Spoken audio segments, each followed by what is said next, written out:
Guten Tag und Bonjour aus dem wunderschönen Mandelieu. Wir sind in Südfrankreich an der Côte d'Azur, um 8 der besten aktuellen Trailbikes gegeneinander zu testen. Und einer der Kandidaten, um den es hier heute geht, ist das Propane Eugene. Wie sich dieses Rad gegen die Konkurrenz schlägt, das erfahrt ihr heute im Video.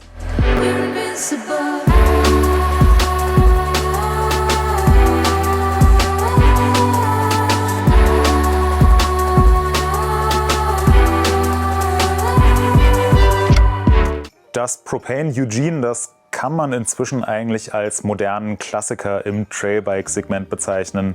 Man kennt das Rad, es ist seit ein paar Jahren unverändert geblieben, hat 150 mm Federweg vorne, 140 mm hinten, also so der Allrounder bei Propane. Und es ist von euch, von unserer Community, bei unserem MTB News User Award Jahr für Jahr auf die Spitzenplätze in der Kategorie Trailbike des Jahres gewählt worden. Deswegen wollten wir gerne wissen, wie schlägt sich dieses Rad gegen die teilweise deutlich neuere Konkurrenz? Was hat das Eugene nach all den Jahren immer noch auf dem Carbonbuckel? Und wie gut ist dieses Rad? Deswegen haben wir es hier in den Test mit aufgenommen und sind sehr gespannt. Das Propane Eugene CF, so wie es hier hinter mir hängt, ist die Ultimate-Ausstattung, kostet 5.599 € und mit einigen angepassten Komponenten. Wir haben zum Beispiel Reifen mit besonders stabiler Karkasse genommen, die natürlich auch ein bisschen schwerer sind. Wiegt das Rad ungefähr 14,5 Kilo, zählt damit in unserem Testfeld bei den 8 Trailbikes zu einem der leichtesten Modelle. Generell muss man sagen, das Eugene kennt man, deswegen will ich euch jetzt nicht zu sehr mit den Details langweilen. Was aber definitiv typisch Propane ist, ist der asymmetrische Pro-10-Hinterbau mit diesem vertikal positionierten Dämpfer. Es hat coole Details wie die innen verlegten Züge oder die Dirt Shield Abdichtungen an den Lagern. Da sind die Lager besonders gut mit einer zusätzlichen Lippe abgedichtet, damit die auch jahrelang rund laufen und besonders unempfindlich gegen Schmutz und Dreck sind. Außerdem ist die obere Umlenkwippe aus Carbon gefertigt und ein weiteres schönes Detail ist die ESCG-Aufnahme für eine Kettenführung. Die ist nämlich abnehmbar, das heißt, wenn ihr keine Kettenführung an eurem Trailbike braucht, dann müsst ihr auch diese Aufnahme nicht montieren. Wenn ihr aber eine braucht und da vielleicht mal ein harter Schlag drauf kommt, dann wird im Zweifelsfall nicht der Rahmen beschädigt, sondern im Optimalfall nur die Kettenführung und eben diese Aufnahme, dann könnt ihr die aber auch wieder austauschen. Wenn das Eugene ein Auto wäre, dann wäre es eher ein Sportwagen als ein Kombi, weil einen Kofferraum gibt es hier nicht wirklich. Das heißt, es gibt kein Staufach im Unterrohr, wie man es ja bei anderen Trailbikes inzwischen kennt. Was aber sehr praktisch ist, auf der Unterseite vom Oberrohr gibt es eine Aufnahme für einen Toolstrap. Das heißt, einen Schlauch und Werkzeug und so weiter könnt ihr hier wunderbar am Rad direkt befestigen. Das Propane Eugene wird in 5 Größen von S bis XXL angeboten. Wir haben uns für die goldene Mitte, für Rahmengröße L entschieden. Da hat es einen Reach von 476 mm und einen Lenkwinkel von 65,1 Grad. Es sind jetzt keine super extremen Werte, sondern eher so moderate Werte, die aber für gute Allround-Fähigkeiten sprechen. Das Tretlager ist um ungefähr 3 cm abgesenkt und sehr Propane-typisch ist das Heck relativ lang, misst 445 mm, das heißt, das ist der längste Hinterbau im Test. In der Theorie sollte das für eine gute Balance zwischen Front und Heck und für eine gute Stabilität bei hohen Geschwindigkeiten sorgen, aber ein bisschen zulasten der Agilität gehen.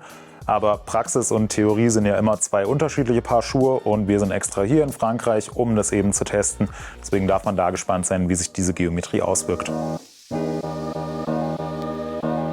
Ausstattungshighlights am von uns getesteten Eugene sind unter anderem das RockShox Ultimate Fahrwerk, bestehend aus einer Lyric vorne und einem Super Deluxe hinten. Dazu ist ein GX Eagle Transmission Antrieb von SRAM verbaut und Laufräder von Newman. Außerdem eine Vario-Sattelstütze von Bike Yoke und gebremst wird mit SRAM Code RSC-Bremsen. Diese Ausstattung kostet 5.599 €. Ihr habt bei Propane aber wie immer die Möglichkeit, im Online-Konfigurator euch so das Bike zusammenzuklicken, wie es zu euren Vorstellungen passt. Was aus meiner Sicht eine sehr, sehr schöne Sache ist, weil jeder hat unterschiedliche Vorstellungen, Vorlieben und bevorzugte Produkte und das könnt ihr euch bei Propane einfach zusammenklicken. Außerdem haben wir, was die Ausstattung angeht, so ein paar Änderungen an den Bikes vorgenommen. Nicht nur am Eugene, sondern an allen 8 Kandidaten in unserem Test. Wir haben jeden Lenker auf dieselbe Breite von 770 mm gekürzt und jedes Bike mit einheitlichen Kontaktpunkten von Ergon ausgestattet. Die sind ergonomisch abgestimmt und sorgen dafür, dass sich jedes Rad an den Griffen und am Sattel identisch anfühlt, was für unsere Vergleichstests einfach eine super wichtige Sache ist. Außerdem haben wir jedes Rad mit einheitlichen Reifen von Goodyear ausgestattet. Vorn und hinten haben wir den Goodyear Newton mit Enduro-Karkasse verbaut. Die ist zwar ein bisschen schwerer als ein Reifen mit Trail-Karkasse, dafür aber auch stabiler. Und wir waren schon mal hier in Südfrankreich, wissen, das Gelände hier ist relativ hart. Und wir wollten die Zeit lieber auf dem Trail verbringen und nicht so sehr damit beschäftigt zu sein, die Reifen ständig aufzupumpen und Würstchen reinzuhauen. Deswegen haben wir uns hier für die schwere Enduro-Karkasse entschieden, damit wir keine Probleme haben. Generell Reifen sind ein super wichtiger Kontaktpunkt, sind der einzige Kontaktpunkt zwischen Bike und Untergrund. Und deswegen ist es für unsere Vergleichstests wichtig, dass wir hier einheitliche Produkte nehmen. Außerdem haben wir an jedes Rad ein Schutzblech von Unleashed gebaut, weil hin und wieder regnet es selbst in Südfrankreich mal. Und damit wir optimal geschützt sind und mit einer Menge Portionen Style über die Trails fahren, hat uns IXS mit den passenden Helmen, Protektoren, Trikots und Hosen ausgestattet. Wenn ihr wissen wollt, wie sich das Propane Eugene auf dem Trail schlägt, dann bleibt einfach dran und abonniert am besten auch noch unseren Kanal, wenn ihr das nicht ohnehin schon getan habt, damit ihr auch zukünftig keines unserer Videos verpasst. Wir schalten gleich in unser Studio nach Bad Kreuznach, davor nehme ich euch aber mit hier auf die Trails in Südfrankreich.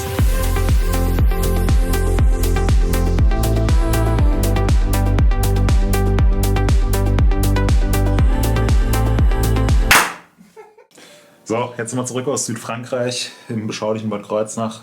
Wie hat euch das Propane Eugene gefallen? Ich würde sagen, wir fangen nicht mit dem Vergnügen an, sondern mit der Arbeit, nämlich den Uphill. Wie hat sich das Eugene bergauf geschlagen? Eigentlich ziemlich gut, also es wiegt ja nicht besonders viel, 14,5 Kilo glaube ich, tritt sich gut, der Hinterbau wird nicht übermäßig, die Sitzposition fand ich auch wirklich gut. Hat durch die sehr steilen Sitzwinkel. Genau. Durch die langen Kettenstreben steigt es auch bei technischen Anstiegen nicht an. Das Einzige, was man vielleicht so ein bisschen kritisieren kann, ist halt, dass wenn man einen Climb-Switch-Hebel nutzen will, man nicht so super gut rankommt durch den Proton-Hinterbau. Ja genau, der Dämpfer, der sitzt ja, beziehungsweise der Climb-Switch-Hebel, der sitzt wirklich ganz unten, praktisch über dem Tretlager. Muss man schon echt weit nach unten greifen. Für dich eher nicht so das Problem? Für mich ist das kein Problem, da ich sehr lange Arme habe. Aber ja, also für mich ist die Position im Rad eigentlich super. Auch bergauf. Ja, ich muss sagen, mich hat es eigentlich auch mit dem Climb-Switch-Hebel nicht wirklich gestört. Ich habe mal runtergegriffen, habe mir fast das Handgelenk abgekurbelt, aber an sich, der Hinterbau, der ist vergleichsweise antriebsneutral, also ich habe es eigentlich nicht gebraucht. Und mit offenem Dämpfer hat das Rad, also super Sitzposition, genügend Traktion, die Front steigt nicht, also von daher finde ich, hat sich das Eugene bergauf wirklich gut geschlagen. Ja. Und eigentlich bergab hat es genau da angeknüpft. Wie hatte ich das Rad dazu gesagt? Also für mich ist es persönlich auch so in den Top 3 und bergab. Ich habe mich direkt wohlgefühlt, auch wenn am Anfang sich so ein leicht stelziges Fahrverhalten sich kurz irgendwie gegeben hat. Das hat sich aber bei mir nach 1-2 Läufen auf unserer Teststrecke gegeben und danach habe ich mich sehr wohl drauf gefühlt. Gerade auch die Position im Rad war für mich im Verhältnis zu den anderen Rädern noch mal besser. Das kommt wahrscheinlich auch von den längeren Kettenstreben. Es hat ja einen 445er Heck. 445er Heck. Längster Hinterbau im Test. Genau, und das führt einfach dazu, dass du ein bisschen zentraler, ein bisschen mittiger im Rad stehst, auch viel Grip auf dem Vorderrad hast. Und aus dem Grund würde ich sagen, bergab absolut potent und für mich auch überraschend. Also es war für mich auch der erste Ritt auf einem Propane Eugene und ich habe nicht damit gerechnet, dass es so gut bergab geht. Also, würdest du dem zustimmen, Arne? Genau, auf jeden Fall. Also lange Kettenstreben, da bin ich auch immer ein Fan von. Fährt sich einfach ziemlich cool, es fährt sich sehr ausbalanciert. Was Mitch gesagt hat mit dem stelzigen Fahrverhalten, ja, da stimme ich auch überein. Also gerade wenn man jetzt von einem anderen Bike auf das Eugene gewechselt ist, fuhr sich es anfangs immer so ein bisschen stelzig, bis man sich dran gewöhnt hat. Also da könnte man vielleicht ein bisschen tieferes Tretlager, vielleicht ein bisschen flacher Lenkwinkel, aber jetzt auch nicht wirklich kritikfähig. Und was richtig geil ist am Propane ist halt, wie schon am Tai auch der Hinterbau. Also das Propane-Hinterbausystem, das macht echt richtig viel Sinn und funktioniert richtig, richtig gut. ja. Traktion, Gegenhalt, da kann man sich wirklich über nichts beschweren und das ist wahrscheinlich der beste Hinterbau von den Bikes, die wir jetzt getestet haben. Ja, zumindest einer der besten, da waren sich alle einig. Und was ich beim Eugene besonders cool fand, man konnte es Floyd verspielt fahren, es hatte genug Gegenhalt im Heck, man konnte richtig abziehen, man konnte es aber auch echt schnell fahren und man hatte nicht das Gefühl, dass das Heck einen irgendwie ausbremst. Also ich finde, es hat so diesen Spagat aus Allrounder auf der einen Seite und richtige Ballerbude auf der anderen Seite. Hat es richtig gut hinbekommen. Das ist auch die Plattform einfach, die der Hinterbau bietet. Also man hat viel Gegenhalt, wenn man in einen Anleger drückt oder wenn man über Jump oder über Kicker sich wegdrückt. Und diese Balance aus irgendwie teils fluffig, also es fühlt sich ja nicht zu straff an, das Heck, aber mit super viel Potenz und Gegenhalt. Also ich glaube, das macht es auch wirklich aus. Ja. Das Gefühl. Und das, obwohl das Eugene jetzt echt schon ein paar Jahre auf dem Buckel hat. Also es ist, ich weiß gar nicht, wann genau es rausgekommen ist, aber so 3 Jahre ungefähr. Das ist halt 3 Jahre, ja. im Vergleich zu den anderen Rädern in unserem Test fast schon ein Oldtimer. Was kann man bei einem neuen Eugene, was dann irgendwann vielleicht mal kommt, was könnte man da überhaupt noch besser machen?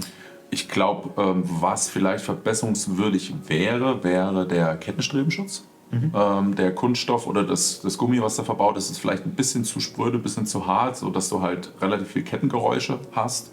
Und auch was die Züge angeht. Also man hört sich schon klappern, da muss man sich ein bisschen Mühe geben, die halt ein bisschen straffer zu ziehen und so weiter. Aber so aus der Box heraus kann man da wahrscheinlich ein bisschen Optimierung noch machen. Ja, das würde ich auch sagen. Also so ein paar kleine Rahmendetails. Neuer Kettenstrebenschutz, Kabelverlegung vorne, dass die Züge da irgendwie am Eingang geklemmt werden, finde ich persönlich jetzt auch sinnvoll. Ja. Vielleicht könnte man noch einen Kofferraum mit einbauen. Ist für mich persönlich jetzt kein Must-Have. Aber mittlerweile ist es ja schon ganz schön etablierter Markt und das könnte man vielleicht noch in die Waagschale werfen. Könnte man machen. Andererseits finde ich es auch cool, das Rad wiegt 14,5 Kilo und so ein Kofferraum bringt dann das Gewicht ja auch nochmal nach oben. Also ich brauche es jetzt nicht und muss sagen, am Eugene finde ich es halt gerade cool, dass es leicht ist, dass es bergab richtig viel kann, dass es gleichzeitig nicht besonders teuer ist. Also man kann es sich konfigurieren, Preis-Leistungsfähig. Das ist ein Riesenvorteil vor allem. Ist wirklich super, es ist ein richtig guter Allrounder und ich würde sagen, das macht es dann auch in unserem Testfeld zu unserem Tipp Preis-Leistung kann man eigentlich praktisch uneingeschränkt weiterempfehlen und da hat Propane einen sehr, sehr guten Allrounder, der trotz des gewissen Alters immer noch richtig gut sich auf dem Trail schlägt. Ja. Das war unser Test vom Propane Eugene. Wenn ihr jetzt noch irgendwelche Fragen habt, die in unserem Video unbeantwortet geblieben sind, dann schaut euch entweder unseren ausführlichen Test auf MTB News an oder postet einfach hier unten in die Kommentare, da helfen wir euch natürlich auch weiter. Ansonsten bleibt mir zu sagen, vielen Dank fürs Einschalten, bis zum nächsten Mal und au revoir.